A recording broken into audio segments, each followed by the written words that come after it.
Hello, everybody. So today we are starting our sixth unit. This is going to be a mini unit, kind of touching on some of the policy categories and topics that we haven't really gone into a lot of detail yet. So this is going to be a pretty quick unit. I'm going to go ahead and apologize up front because I am going to be splicing two videos together. So if the editing is a little wonky, you guys know why. So this set of notes is focusing on public policy. We're going to define what that is. We're going to look at the policymaking process, and then we are going to look at social policy as well today. So by the end of this video, you should be able to describe the policymaking process, compare entitlement and means-tested programs, and then explain how different ideologies impact policy on social issues. So we've talked about ideology, it's been a minute, but thinking about, especially as you will see, these entitlement and means-tested programs, how do our different ideologies, conservative, liberal, libertarian, how do they differ on what these types of programs and policies should look like? All right, so let's talk about public policy. Public policy basically means any government action that deals with a particular issue. So basically, it looks different depending on what the issue is, and we'll talk about that in a second. But anytime the government solves a problem or does something, I should say, to solve a problem, that is policy, right? And we then say that the goals, the category of things or the group of things that a president, for example, wants to accomplish is their policy agenda, right? So the actions about an issue or issues that a politician wants to take or complete. Now, policy is driven by two things mostly. The first would be platform of the party in power, right? So presidents or politicians who are conservative are going to be driven by more conservative ideas of policy. And obviously the same goes for liberal and libertarian as well.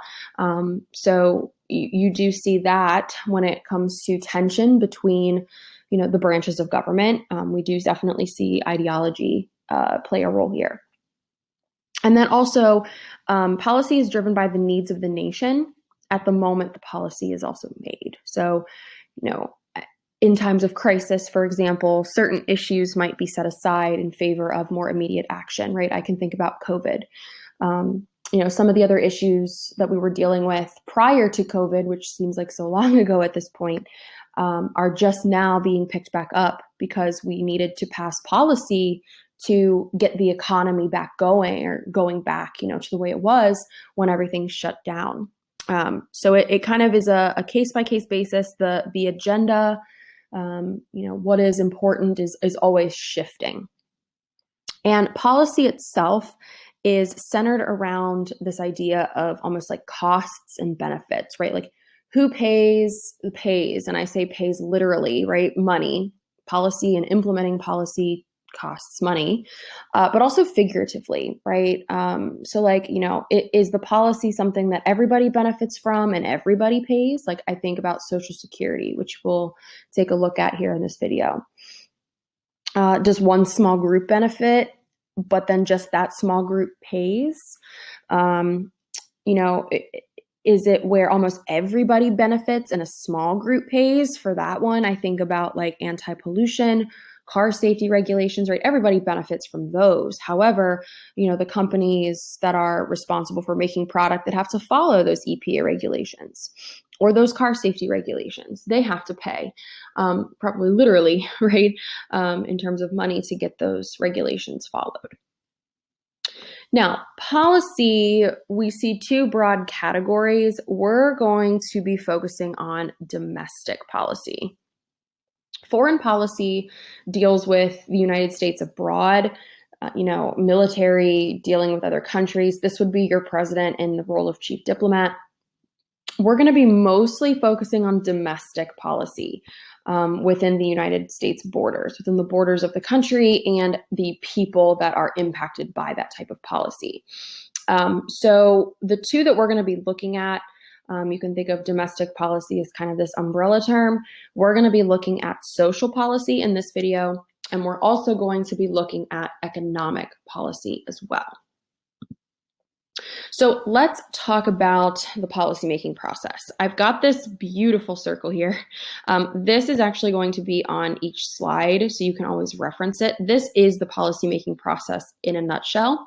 So first things first, right? We said public policy is action taken by a government to solve a problem. So first, we need to know what the problem is. So people and interest groups bring up their interests, their problems, their concerns. And obviously that can be something minor, like we need a stop sign on this really busy street, to something major, right? Like, foreign policy, dealing with military in other countries, trying to prevent, nuclear war, right? Those are very different. However, they're both policies.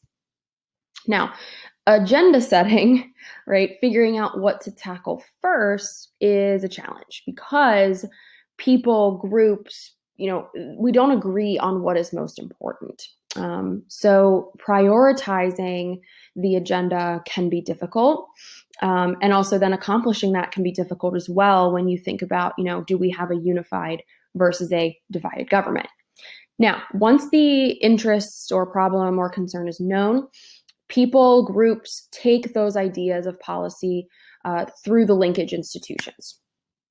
Right. And if you remember, linkage institutions are political parties, voting in elections, the media, interest groups. So for example, right, let's say I'll do the basic one. I'll do the little one. Let's say that you really wanted to get a stop sign put in at the end of your street, which is really busy, and you think it will help safety. So like I, as a voter, right, I might go around and petition. I might contact the local media, right, the newspaper, and write an article about why this idea needs to be put into place.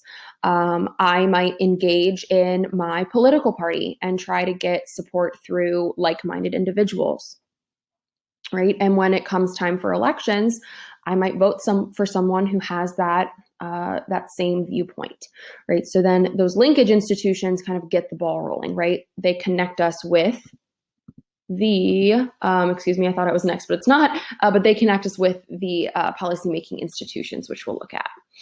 Now, one of the benefits of this process is this whole concept of federalism, right? Because as I mentioned, there's a big difference between getting a stop sign installed and foreign policy. So federalism allows these responsibilities to be divided between all the levels of government. So different levels handle different issues usually, except for, remember, concurrent powers, which, those happen at the same time. So think about these following examples, and we'll go over them in class. So think about which level of government should handle these following policies. So who would handle potholes on Glenway Avenue? Who would handle war against Iran? Who would handle you renewing your driver's license or obtaining a driver's license? And who would handle, let's just do taxes. You can cross out, I think I crossed it out on your notes actually, and I didn't edit it here. So who would handle taxes, right? And then we'll check your work in class. So as I was saying, those linkage institutions then carry your concerns to the policymaking institutions. And these are the things that take official action on the policy idea, right? So this includes the legislature, right? So the policy is made here. The executive then enforces and implements through the bureaucracy that policy. And the courts, of course, then decide and rule on, the interpretation. Is it constitutional or not? So these, basically your four branches are, or three branches plus the bureaucracy, are your policymaking institutions. Now, the policy itself that is made is the end product, right? And this could be legislation. It could be a law. It could be like a tax, for instance. The president could issue an executive order to fix a problem. The governor as well. It could be a court decision, right? So any of those institutions that we were looking at have the ability to really make policy and then carry it out. But usually this is small steps over time. Policy builds, right? So as we will talk about here in just a moment, this is a cyclical process. And of course, this this new policy requires implementation and follow through. So we've just spent this entire last unit talking about enforcement and implementation, right? You guys know that, for example, if new gun control laws, for instance, are set in place, right? That's the new policy we're looking at. Government officials, need to enforce that. They need to implement it. First, it's probably a good idea if the public knows about these new gun control laws. Enforcement has to be put in place to make sure that violators are punished appropriately, right? So that's what gets involved or is involved in implementation and follow through. And the executive branch will work with those agencies of the bureaucracy to do that.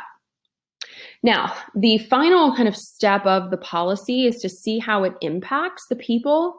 And evaluate the effectiveness. So politicians and political scientists and citizens are always thinking about this question: does the policy solve the problem, or does it create new problems? If it solves the problem, boom, done. However, usually we see new problems that need to be addressed pop up. So this is why it's always considered cyclical, right? Policy will impact the people, and then the people then again bring up concerns, interests, problems to be put on the agenda that you guys see the cycle here. So an example, this is a pretty severe example, but I think it does a good job. So if you guys know anything about the population of China, if you don't, it's huge, right? So not a long time ago, within our lifetimes, China actually made a policy of one child. It was a one child rule because their growing population was leading to economic and other social problems, right? So, that problem became apparent. And through this process, this one child policy was created. Families were only permitted to have one child to try and prevent that population from growing even more, right? So once that was in effect, right, they waited, they saw how it impacted, and they evaluated that policy. And they asked themselves, okay, did it solve the problem? Did this one child problem or rule or policy solve the problem of a population crisis?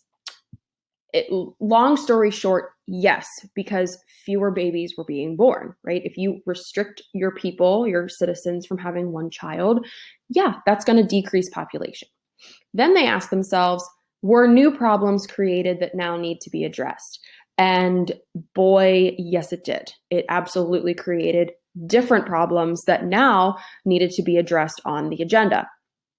Because, if you restrict a family to having one child, what we saw happen was families were selectively deciding what babies to have. So what we saw was a spike in the number of abortions. We saw a spike in the number of infanticide, which is, killing off infants, especially baby girls, because in, Asian culture and in Eastern culture, the male is who passes on familial lineage, and that was deemed more important. So as you can see, right, like I said, a severe example, but that is new problems that were created as a result. So then the policy process would start all over again. So first, our question is, what is social policy? And social policy actually stems it's right there in the Constitution, right there in the preamble, which says, we the people of the United States, in order to create a more perfect union, establish justice, promote the general welfare, do ordain and establish this Constitution. But the question that has arisen is, what is the government's role? What is the government's responsibility to the welfare of its citizens? And this idea has changed over time and remains controversial today.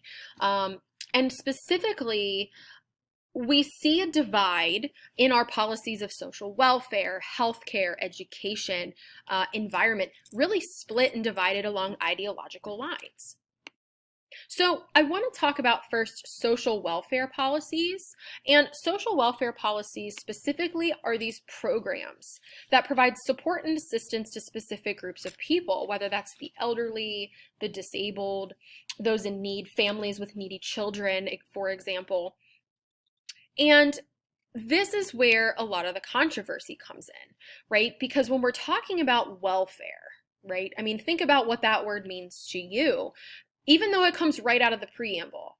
That phrase often conjures images of irresponsible recipients who might be taking advantage of those welfare payments from the government instead of working. In truth, a lot of Americans do receive, at least at some point, benefits from the government in terms of welfare. And I think it's important to note the distinctions between social welfare policies in our country. So we have first entitlements. Entitlements are programs like unemployment insurance, disaster relief, disability payments that provide benefits to all eligible citizens, key all, regardless of need. That would be, for example, Social Security. Then we have the means-tested programs, and this is where a lot of the controversy comes in. These means-tested programs are things like Medicaid, actual welfare, under which applicants must meet eligibility requirements based on need. So you have to qualify for these programs because you make below a certain amount in income, for example. Now, I think it goes without saying that social welfare policies are expensive because we're helping to support those all who qualify through Social Security, for example, or those who are in need. And it's also important to note, as I've mentioned, that the controversy stems from how much do people get, to what degree, how do they earn it, right? So for example, when we're looking at policies like Medicare, Medicaid, food stamps, we see a lot of these ideological divisions, right? Conservatives tend to believe that these means-tested programs discourage people from working. Liberals are more likely to see the programs as helping people weather those difficult circumstances, right? So we look at how do we decide who gets what in our country? And it's important to consider the biggest social welfare program, that entitlement program, Social Security. Now, historically, family welfare was a private concern beyond the scope of government. But we turn to the New Deal, there's FDR, where a lot of our government policies take root. And the Social Security Act of 1935 was passed as a part of the New Deal to deal with the Great Depression, establish a safety net for less fortunate Americans. Beneficiaries are retired or disabled people and surviving members of their families. It's funded through payroll taxes on employees and employers. I think it's important to talk about, because this is a current issue, the living on borrowed time concept of Social Security. So what we have here is a chart showing us this trust fund, wherever the money goes that is collected by Social Security taxes. Now, this problem that we are facing today can be stemmed from, wait for it, the baby boom. Thanks, boomers. So ultimately, right, I mean, FDR couldn't predict this, but after World War II, we had a huge spike in population. And now what we're seeing is, as those people are now retiring between the years of 2010 and 2030, we have a huge number of recipients who are retired living off or gaining Social Security benefits. Now, that might not be so much of an issue. However, now in 2020, our life expectancy is longer. So not only has the number of workers growing, has that slowed down, right? We're not in a baby boom anymore, but the number of recipients who are retired are growing, and they're staying alive longer to continue receiving these benefits. So this is depleting that trust fund. And as you can see here, the newest report estimates that the trust fund may be depleted by 2033. So this is an issue that we might see, some reform and policies in our lifetime, because there's a very good chance you and I might never receive what is a traditional Social Security check because of this depletion, being faster than anticipated. Now, the newest issue facing the welfare policy issue is the idea of a UBI, or universal basic income. Should we or should we not have everyone in the country over the age of 18 receive a certain amount of money a month? This is an idea being proposed by quite a few candidates in the 2020 election. We don't need to know too many specifics, but I do think it's something important enough to mention, at least in social welfare. Now, let's talk about education. As we learned with federalism, states and local governments deal with education, but the federal government has a role. Today, most federal funds go to higher education in the form of student loans and grants. And in the 1950s, we saw the government extend its hand into public education, grades 1 through 12, particularly for STEM programs, science, technology, engineering, and math, right? Cold War, we were competing against Russia. We wanted to prove that we were the best in all of these science and math fields, to get to space first, to make the best weapon. And then also in the past, in 2001, under President Bush, we have No Child Left Behind, where standards were set, schedules for testing were set.